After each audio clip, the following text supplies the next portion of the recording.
How has NIL, this world that seems to constantly change, impacted what you do, changed what you do? How has your role changed in this new world?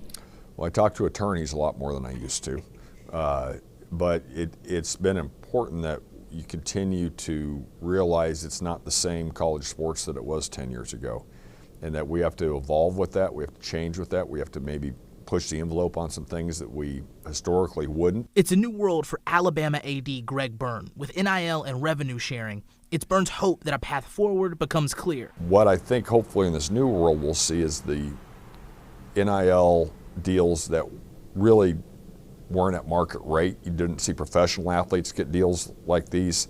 Hopefully those will be ones that we can try to get our arms around to where there's some regulation for the future. Still, he feels there's something not being talked about. Simply, the college model is not the pros. Because we have, again, 2 sports that turn a profit, 19 that don't, and then we have a thing called a scholarship.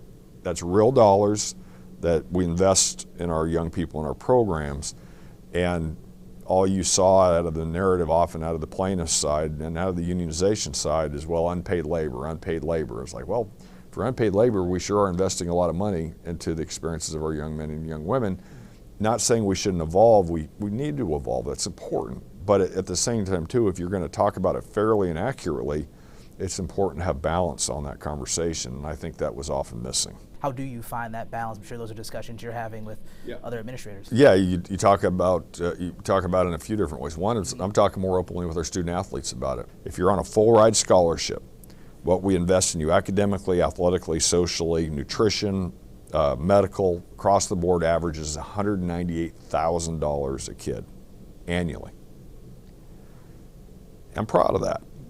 And so, again, it doesn't mean that you can't evolve in what you're doing, but at the same time too, I am concerned that some of the outside forces on this aren't going to stop until really the only thing that's left is you have a few sports because that's all you can afford. How have those conversations gone with the student athletes? I guess to pick a sport out of here, say swimming, for example, here, and how those athletes kind of responded to those conversations. I think overall good. I have not had one student athlete tell me that they want to be an employee.